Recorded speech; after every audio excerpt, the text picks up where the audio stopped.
নমস্কার বন্ধুরা, কেমন আছেন সবাই? আশা করি সবাই খুব ভালো আছেন ও সুস্থ আছেন। আমরাও খুব ভালো আছি। আমার নতুন আর একটি ব্লগে সবাইকে স্বাগত জানাই। ইন্ডিয়া যেতেও আমাদের আর বেশি দিন বাকি নেই, আর মাঝে মাত্র দুদিন। তো বাড়ির সমস্ত কিছু কাজকর্ম, গিফট কেনা সবই এই দুদিনের মধ্যেই শেষ করতে হবে। তো তাই জন্য আজকে দুজন যাচ্ছি শপিং করতে, মানে বাড়ির সবার জন্য কিছু কেনাকাটা করার আছে। এই জন্য শুভেন্দু আজকে তাড়াতাড়ি ল্যাব থেকে চলে এসছে আর আমরা দুজনে মিলে বেরিয়েছি। এখন বাজে বিকাল 4:30।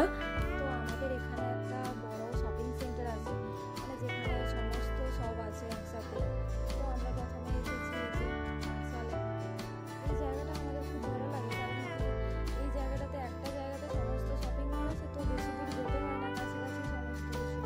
তো এই যে আমি এতগুলো বাজার করে নিয়েছি। বড়দের জন্য শপিং তো প্রায় কমপ্লিট, এবার বাকি বাচ্চাদের জন্য শপিং। আমার বাড়িতে আবার বাচ্চার সংখ্যা খুবই বেশি, বাড়ি গেলে দেখতে পাবেন। দুদিক থেকে আমরা দুজনেই বড়, মানে শুভেন্দু ওর বাড়ির বড় আর আমি আমার বাড়ির বড়। তো এই কারণে সবাই ছোট। আর এখান থেকে কিছু ঘর সাজানোরও জিনিস নিলাম। এখন তো হ্যালোউইন চলে এসছে, তো এই কারণে সব জায়গাতে শুধু হ্যালোউইনের জিনিসপত্র।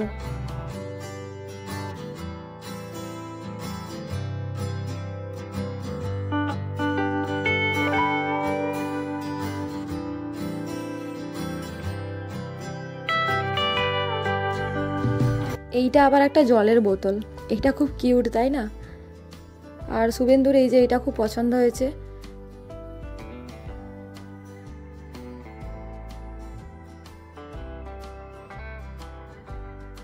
তো এখানে আমাদের বাজার প্রায় কমপ্লিট হয়ে গেছে।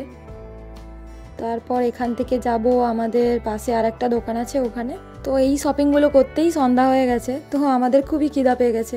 তো এই কারণে যাচ্ছি। আমাদের কাছেই একটা আছে এই যে স্যাফরন, একটা রেস্টুরেন্ট। এখানে কোনো ইন্ডিয়ান রেস্টুরেন্ট নেই, এই একটাই রেস্টুরেন্ট আছে স্যাফরন। আমার মনে হচ্ছে এটা একটা পাকিস্তানি রেস্টুরেন্ট। তো যাই হোক, আমাদের খাওয়া দাওয়ার তো এখানে পেয়ে যাবো আশা করি, বিরিয়ানি বা অন্য কিছু। কারণ এখানে আসার পরে আমরা শুধু চাইনিজ আর মেক্সিকান খেয়েছি, তো খেয়ে আর ভালো লাগছে না, তো এই কারণে এসেছি এখানে। আমরা অর্ডার করেছিলাম বিরিয়ানি আর কড়াই চিকেন, আর তার সাথে তন্দুরি নান। এখানে তো রেস্টুরেন্টগুলো 9টার সময় বন্ধ হয়ে যায়, তো আমরা অনেকটাই দেরি করে এসেছি। আমরা ওখানে খাওয়া দাওয়া করে এলাম এই সবটাতে। এটার নাম হচ্ছে বডি অ্যান্ড বাথ। আমরা এখান থেকে বেশিরভাগ ক্যান্ডেল আর বডি স্প্রেগুলো কিনি, খুব ভালো হয়। তো এখান থেকে কয়েকটা বডি স্প্রে কিনলাম সবার জন্য। তো বাড়ি যাওয়ার জন্য প্রায় শপিং কমপ্লিট, আর বাকি কিছু চকলেট কিনবো, ওগুলো অর্ডার করে দিয়েছি, বাড়িতেই চলে আসবে। আর এই যে উবেরও চলে এসছে আমাদের। এই সমস্ত শপিং করতে করতে আজকে রাত 10টা বেজে গেছে। আজকে বাড়িতে বানাবো এই যে আনারসের আচার। আনারসটা অনেক দিন থেকেই কেনা হয়ে আছে আর করা হয়নি, তো ভাবছি আজকে আচার বানাবো আর আপনাদের সাথেও রেসিপিটা শেয়ার করছি। আজকে তো বাড়িতে খুবই চাপ, বুঝতেই পারছেন। আর একদিন বাকি আছে, তো মানে কালকেই আমাদের ফ্লাইট। তো এই কারণে বাড়ির সমস্ত কিছু কাজও করব, আর তার সাথে এই আচারটাও বানিয়ে রাখছি, কারণ না হলে শুধু শুধু নষ্ট হয়ে যাবে। তো আমি আনারস এরকমই কাটি, আমি ঠিক করে কাটতে পারি না যদিও। আনারসের আচার আমার মা খুব ভালো বানায়, আমি এই প্রথমবার করছি। এই যে আনারসটাকে এরকম ছোট ছোট করে কেটে নিয়েছি, তারপর এতে নুন আর হলুদ মাখিয়ে দেব। এখন আমি ফ্রাইং প্যানে কিছু গোটা মশলা ভেজে নিচ্ছি। এখন ভাজছি গোটা মৌরি আর এই যে জিরে, আর তার সাথে ভেজে নিচ্ছি ধনে, আর তার সাথে ভেজে নিচ্ছি কিছু শুকনো লঙ্কা। তারপর এগুলো সমস্ত কিছু ভালোভাবে ভাজা হয়ে গেলে এগুলোকে গুঁড়ো করে নিতে হবে। কড়াইতে তেল গরম হয়ে গেলে আমি দিয়ে দিচ্ছি দুটো শুকনো, তারপর আমি আনারসগুলোকে দিয়ে দিলাম।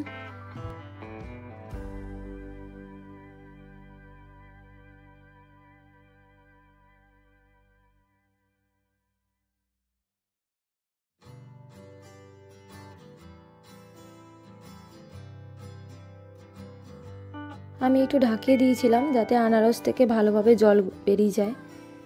আনারস থেকে জল ভালোভাবে বেরিয়ে গেলে ওই জলটাকে আবার শুকনো করে দিতে হবে।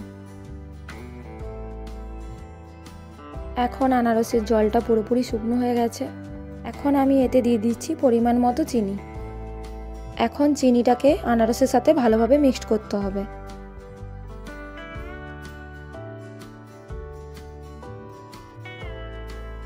এখন আমি দিয়ে দিচ্ছি একটু লেবু। ভিনিগার থাকলে ভিনিগারও দেওয়া যায়, কিন্তু আমার কাছে ভিনিগারটা শেষ হয়ে গেছে, তো আমি এখন লেবু দিয়ে দিচ্ছি যাতে আচারটা অনেক দিন থাকে। এই যে আমাদের আনারসের আচারও রেডি।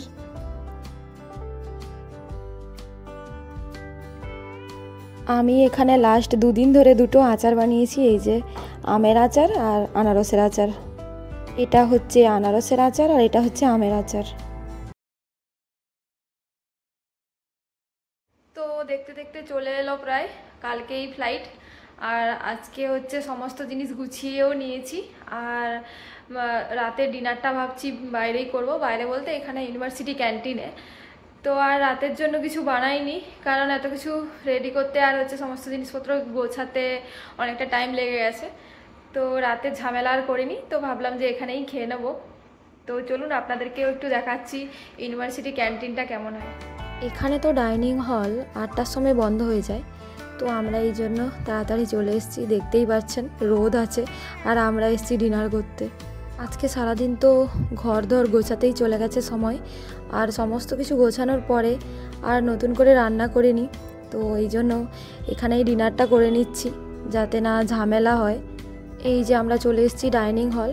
তো এখানে নর্মালি মিল চার্জ নেয় $12 করে, কিন্তু এখানে যারা ইউনিভার্সিটির স্টাফ আছে তাদের জন্য এখানে মিল চার্জ $5 করে। তো এই জন্য শুভেন্দুরও $5, আর আমি যেহেতু তার ওয়াইফ এই জন্য আমারও $5। এখানে খাওয়ার আইটেম তো অনেক থাকে, প্রায় প্রতিদিন ধরুন 50-60 রকমের তো আইটেম থাকেই।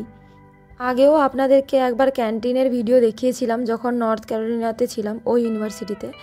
তো এখানে একটু খাওয়ার দাওয়ারগুলো আলাদা, যেহেতু এখানে মেক্সিকান খাবারটা বেশি চলে, তো এখানে মেক্সিকান ফুডটাই বেশি আছে। তো এই যে আমাদের প্লেট দেখতে পাচ্ছেন, খাওয়ার দাওয়ার নিয়ে নিয়েছি।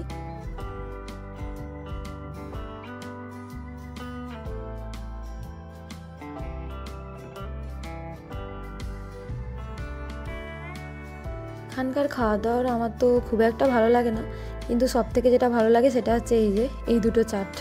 দুটোই চানা দিয়ে তৈরি, একটা হচ্ছে পালং দিয়ে একটা চানা আর একটা নর্মাল চানা।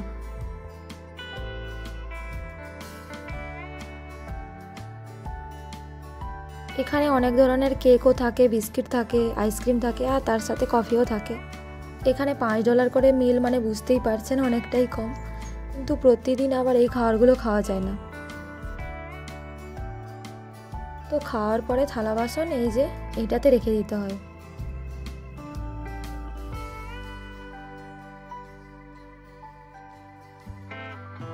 এখানে বিভিন্ন রকমের কোল্ড ড্রিঙ্কস আছে।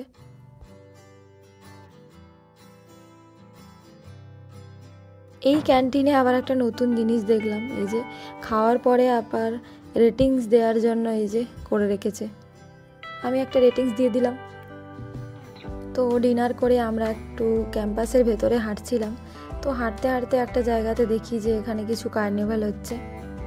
এখন তো নতুন সেমিস্টার শুরু হয়েছে, তো এই কারণে অনেক নতুন স্টুডেন্ট এসছে, তো ওদের জন্য অনেক কিছু ফেস্টিভ্যাল হবে এখানে। তো এই কারণে আমরাও একটু গেলাম কি হচ্ছে দেখতে। তো ভেতরে ঢুকে দেখি খাওয়ার দাওয়ারেরও ব্যবস্থা রেখেছে ওদের।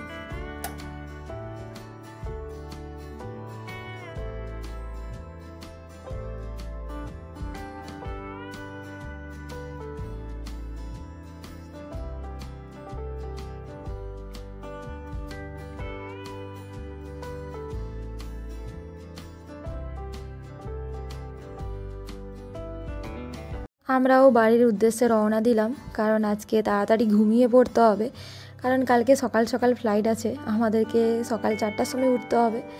তো তো ব্লগটা আমি এখানেই শেষ করছি, দেখা হচ্ছে পরের আরেকটি ব্লগে। ততক্ষণে আপনারা সবাই সুস্থ থাকুন আর নিজের খেয়াল রাখুন।